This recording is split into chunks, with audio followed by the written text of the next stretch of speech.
বলি আমি ঠিক ক্লাস 9-10 থেকে বন্ধু জানতে পেরেছি আরবি শরীফের পর্যাদা পাওয়ার সেই থেকে এই যে আমার বাচ্চাগুলো আমার সাথে আছে আরো আছে গাড়িতে, ওরা জানে এখনো পর্যন্ত প্রতি মাসে আমি আরবি শরীফ পালন করি। তীর মিস হবে, আমার প্রতি মাসের আরবি শরীফ মিস হয় না।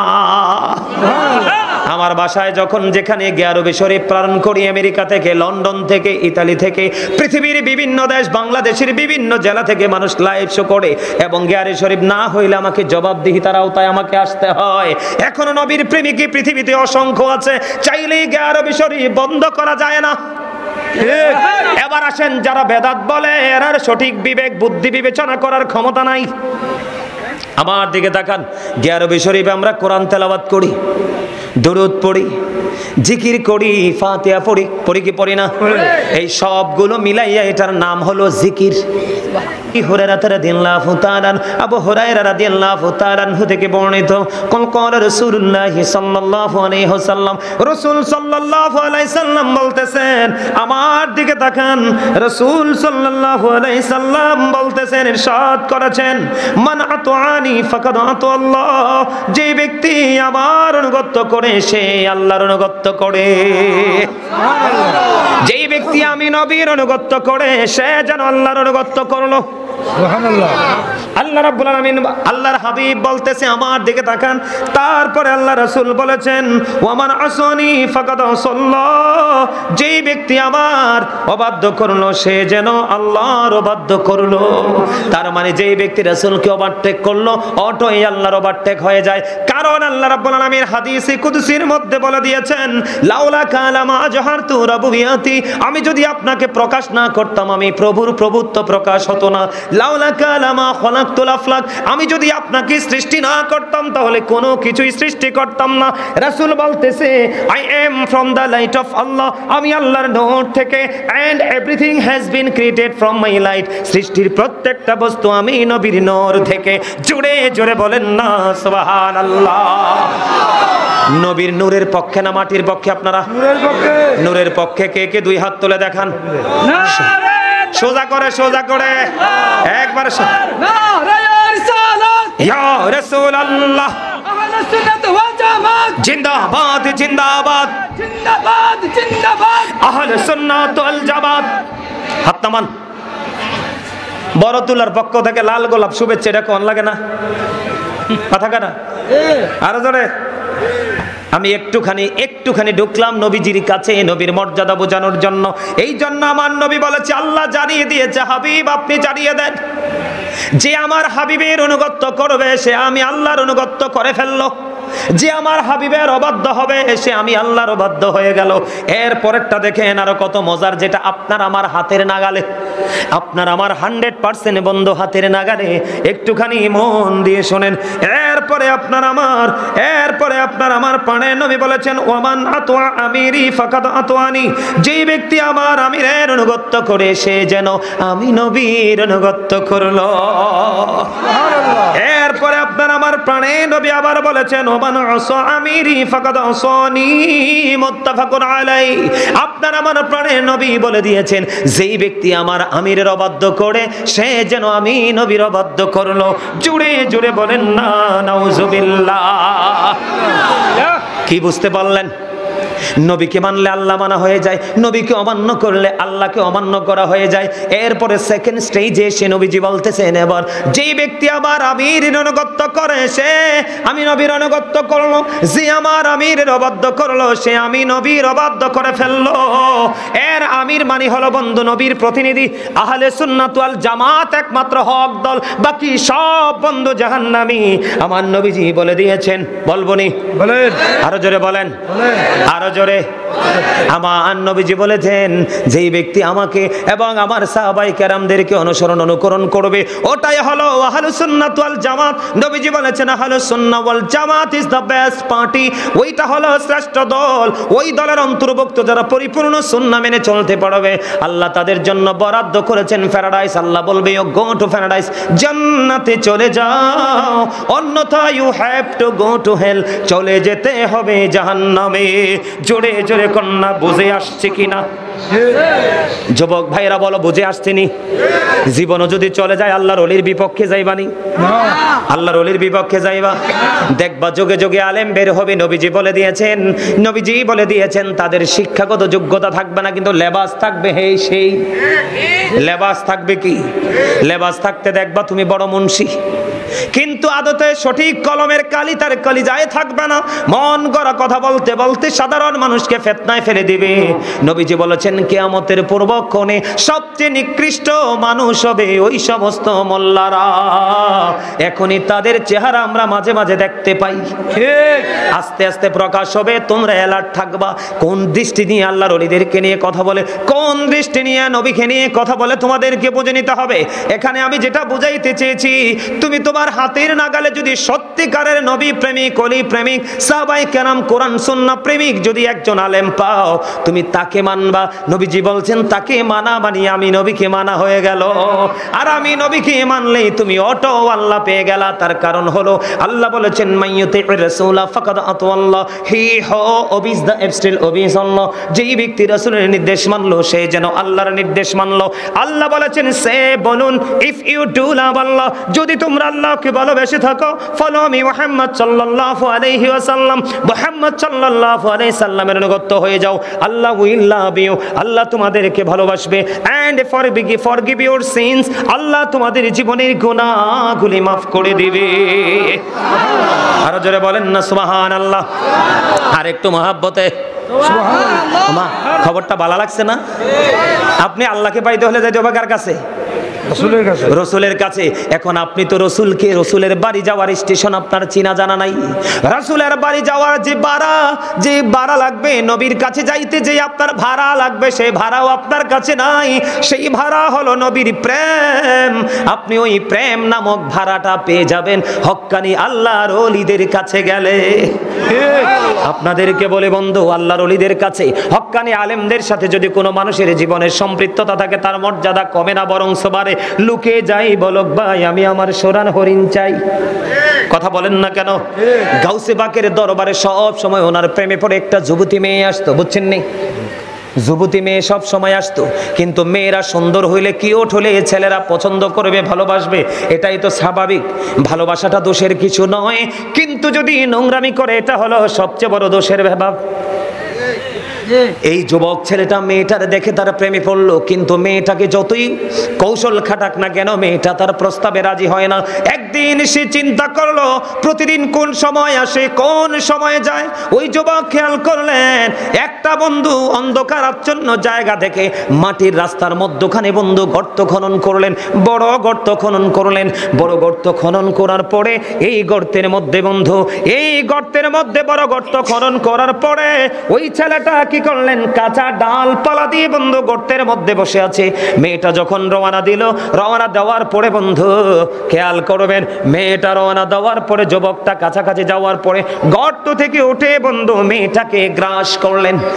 আর ওই মেয়েটা তাৎক্ষণিকভাবে ডাক দিয়ে বললেন ইয়া গাউসে পাক। ও তখন গাউসে পাক নামাজ পড়ার জন্য ওযু বানাতে বের হলেন। সুবহানাল্লাহ। যখন আল্লাহর ওলিরা, ওই যে আমি বলেছি আল্লাহর ওলিদের কান আল্লাহর কুদরতি কান হয়ে যায়। পৃথিবীর সাধারণ মানুষ যেটা শোনে না আল্লাহর ওলিরা সেটা শোনে। পৃথিবীর সাধারণ মানুষ যেটা বোঝে না আল্লাহর ওলিরা সেটা বোঝে। পৃথিবীর সাধারণ মানুষ যেটা দেখে না আল্লাহর ওলিরা সেটা দেখে রে। এবার কি করলেন, গাউসে পাকের পরনে ছিল খরম। যুবক ভাইরা তোমরা খরম দেখছুনি? কাঠের খরম আমি দেখেছি এবং পড়েছি আমার নানার। এখন কোথায় আছে জানি না। ছোট থাকতে অনেক সুন্দর কিন্তু খরম দেখতে। মাটিতে হাঁটলে আওয়াজ হয় না, পাকা রাস্তায় হাঁটলে টুকটুক শব্দ হয়।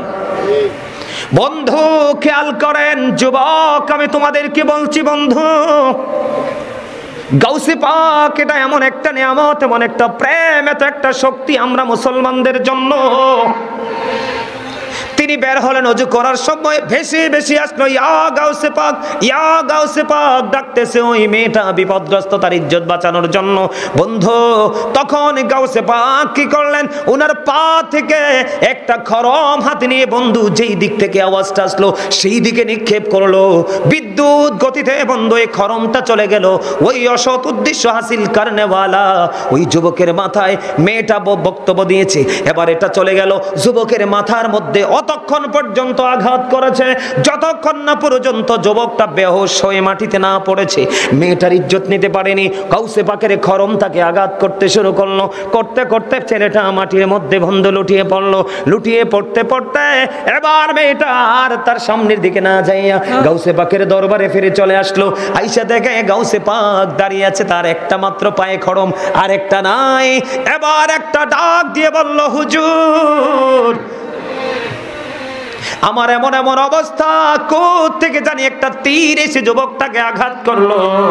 এবার গাউসে পাক বলে, না না না, তুমি কি আমাকে ডেকেছিলে? এতক্ষণ আমি ডেকেছিলাম, আমাকে এক যুবক আক্রমণ করেছিল আমার ইজ্জত লুটে নেওয়ার জন্য। তখন আমি আপনাকে ডাক দিলাম, ডাক দেওয়ার সঙ্গে সঙ্গে দেখলাম আমার সামনে এইরকম অস্ত্র আসলো, যুবকটার মাথায় আঘাত করলো, যুবকটা মাটিতে ঢলে পড়লো।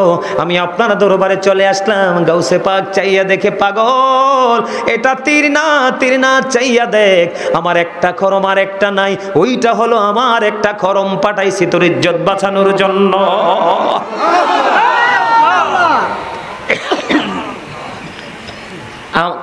আবু জাহেলের কাছে আমার নবী আছিল একবারে বিশ্রী, কথা কয় না ঠিক। আবু জাহেলের কাছে আমার নবী আছিল কি বিশ্রী, নবী অসুন্দর। আমার নবী কইছে তোমার মন্তব্য ঠিক আছে, ঠিক না বলে? আর আবু বকরের কাছে আমার নবী হলো শ্রেষ্ঠ নূর, শ্রেষ্ঠ সুন্দর। আমার নবী আবু বকরকে বলেছে, আবু বকর তোমার মিন করাও ঠিক, সুবহানাল্লাহ, কারণ তোমার মনের ঘর কালো, এই জন্য যাকে দেখো তোমার কাছে কালো মনে হয়। আর আবু বকরের মনের ঘর নূরের আলোয় ভরা। আমার নবীর দিকে তাকাইলে সে দেখে নূরে ভরপুর। আমার নবীর চেহারা পূর্ণিমার চাঁদ চাইতেও সুন্দর। আর জোরে কন্যা সুবহানাল্লাহ, আর জোরে কোন জাবের ইবনে সামুরা রাদিয়াল্লাহু তাআলা আনহু। আমার দিকে তাকান, এক্সাম্পল দেই।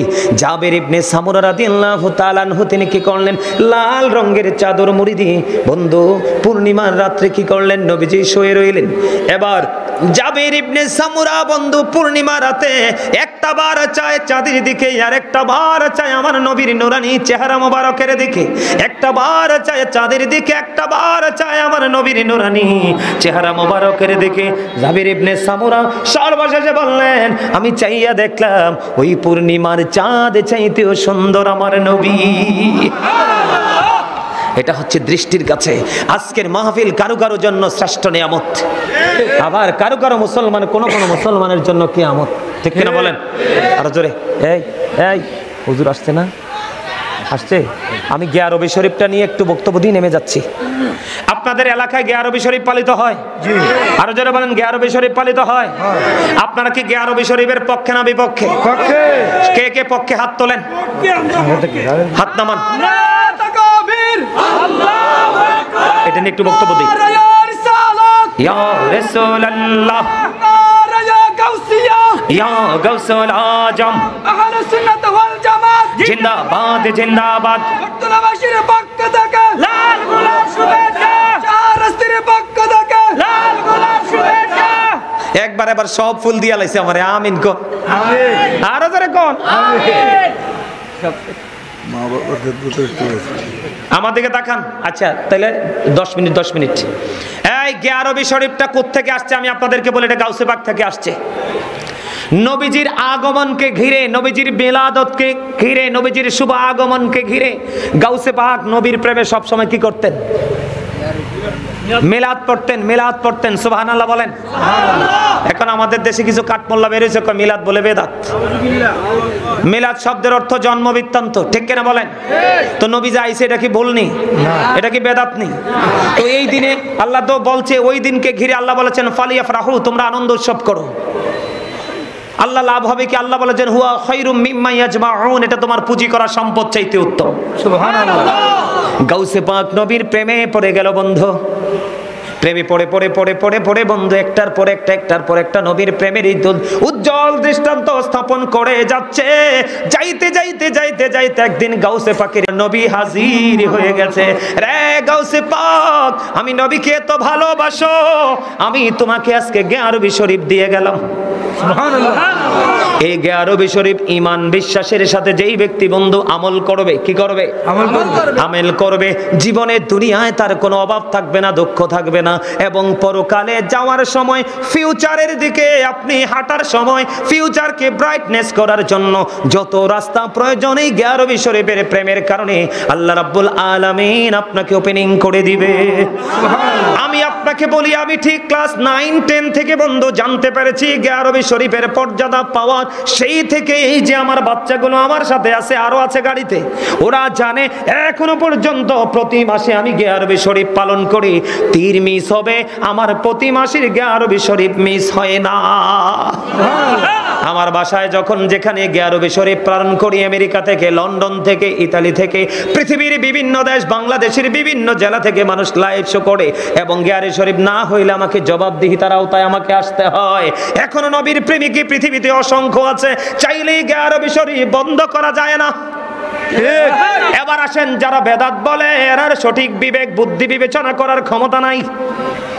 আমার দিকে তাকান, গিয়ারবি শরীফে আমরা কোরআন তেলাওয়াত করি, দরুদ পড়ি, জিকির করি, ফাতিহা পড়ি, পড়ি কি পড়ি না? এই সবগুলো মিলাইয়া এটার নাম হলো জিকির। কথা কয় না? জিকির হলো আরবি শব্দ, বাংলাতে বলা হয় স্মরণ, ইংলিশে এটাকে বলা হয় রিমেম্বার। জিকির করা ফরজ, যারা জিকির করে তারা জিন্দা, যারা জিকির করে না তারা মুর্দা। গিয়ারবি শরীফের মধ্যে আমি দরুদ পড়ি, দরুদের ফজিলত আপনাকে আমি বলি, নবীজি বলে দিয়েছে পৃথিবীর বুকে নবীকে ভালোবেসে যে যত বেশি দরুদ পড়বে, নবীজি বলে দিয়েছেন সেই কাল হাসরের দিন নবীজির তত কাছে থাকবে। সুবহানাল্লাহ। গিয়ারবি শরীফে লাভ না লস? কেউ যদি জুমার দিনে নবীকে ভালোবেসে মাত্র 80 বার দরুদ পড়ে, তার 80 বছরের সগীরা গুনাহ মাফ। সুবহানাল্লাহ। এই দরুদ তো গিয়ারবি শরীফে আমরা পড়ি, ঠিক? আপনি কোন যুক্তিতে বেদাত বললেন? যিনি বেদাত বলবে তাকে বলবেন আমার দলিল তুমি গিয়ারবি শরীফের প্রমাণ আগে নিও, তুমি আগে কোথায় বেদাত পাইছো সেই দলিল আগে দাও। ঠিক কথা কয় না? ঠিক। হযরতে আনাস রাদিয়াল্লাহু তাআলা আনহু থেকে হাদিস বর্ণিত, হাদিস কানে এসেছে দাইলামি শরীফের মধ্যে। আমার নবী, আপনার নবী, দো জাহানের বাদশা নবী, তিনি বলে দিয়েছেন কেউ যদি রাসূলকে ভালোবেসে প্রতিদিন যদি 1000 বার যদি দরুদ পড়তে পারে, তে জান্নাত না দেখা পর্যন্ত তার মরণ হবে না। এই দরুদ গিয়ারবি শরীফে পড়া হয়, ঠিক? এবার আসেন জিকির, এদিকে তাকান। আল্লাহ বলেছেন আল্লাহ রাব্বুল আলামিন বলেছেন remember me then I will remember you. আল্লাহ বলেছেন ফাযকুরুনি আযকুরুকুম, তোমরা আমাকে স্মরণ করো আমি তোমাদেরকে স্মরণ করব। সুবহানাল্লাহ বলেন না কেন? আল্লাহ বলেছেন ইয়া আইয়ুহাল্লাযীনা আমানু যকুরুল্লাহা যিকরান কাসীরা ওয়া সাব্বিহুহু বুকরাতাও ওয়া আসীলা। আল্লাহ বান্দারকে ডেকে বলেছেন তোমরা বেশি বেশি করে আল্লাহর জিকির করো, সকাল টু সন্ধ্যা আল্লাহর পবিত্রতা বর্ণনা করো। সুবহানাল্লাহ। ফাযকুরুল্লাহ, কিয়ামান দাঁড়িয়ে দাঁড়িয়ে জিকির করো, কুউদান বসে বসে জিকির করো, ওয়া আলা যুনুবিকুম শুয়ে শুয়ে জিকির করো। তারপরেও জিকির বন্ধ করা যাবে না। এই দেখেন আমরা গিয়ারবি শরীফে জিকির করি কিনা? করি। কথা বলেন না কেন? করি। এখন জিকির কাকে বলে? সুবহানাল্লাহ, আলহামদুলিল্লাহ, আল্লাহু আকবার, লা ইলাহা ইল্লাল্লাহ। সৎ কাজের জন্য ডাকা, অসৎ কাজের জন্য বারণ করা, এগুলো তো জিকির। আমার দিকে তাকান, একটা হাদিস শরীফ হযরতে আবু হুরায়রা রাদিয়াল্লাহু তাআলা আনহু থেকে আপনার আমার প্রাণের নবী কি বলেছে দেখেন। নবীজি বলেছেন তুমি আল্লাহকে যেমন মনে করো আল্লাহ তোমার নিকট ঠিক তেমন। তুমি যদি জিকির করতে করতে আল্লাহর দিকে 1 গজ পরিমাণ এগিয়ে যাও, 1 বিঘা পরিমাণ এগিয়ে যাও, আল্লাহ তোমার দিকে 1 গজ পরিমাণ এগিয়ে আসে।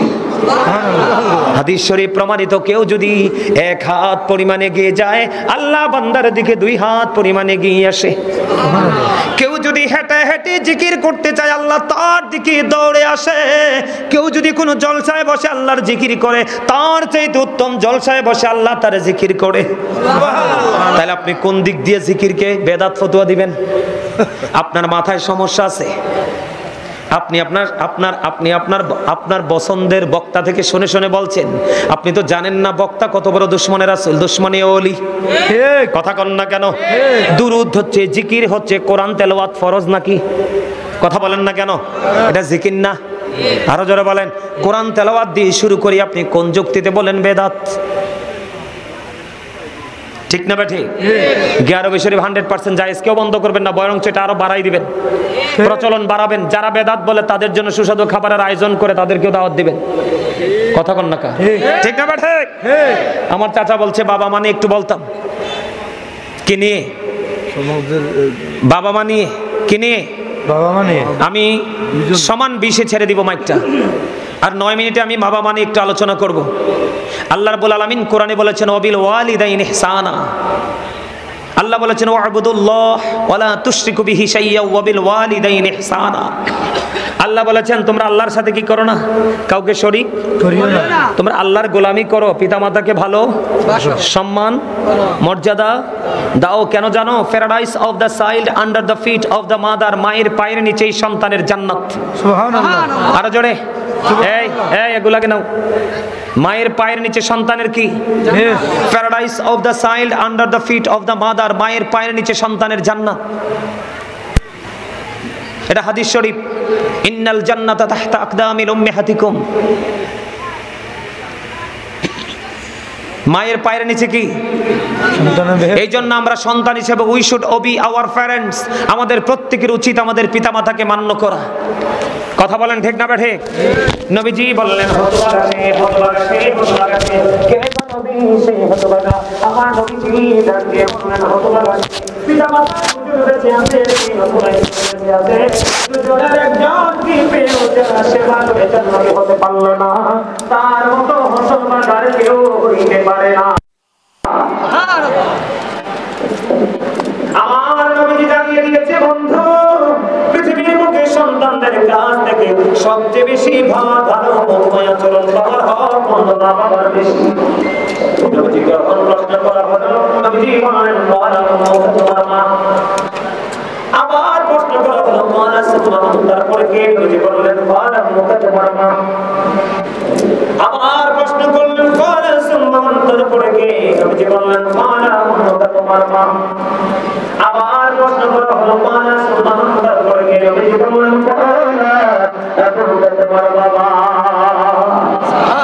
3 বার বলেছে মায়ের কথা, 1 বার বলেছে বাবার কথা। এই জন্য বাবার মর্যাদা কমে যায়নি। হাদিস শরীফের মধ্যে যে আপনারা নামাজ পড়েন, নবী জানিয়ে দিয়েছেন বন্ধু, যেই সন্তানটা বাবার অবাধ্য সেটা আল্লাহর অবাধ্য। নাউজুবিল্লাহ বলতেন না? এখন তো ছেলেটা বিয়ের পরে শ্বশুরের বাধ্য হয়, বাবারও বাধ্য হয়। বাবার দাম কত আমি বলি, বাবার মর্যাদা কত, বাবার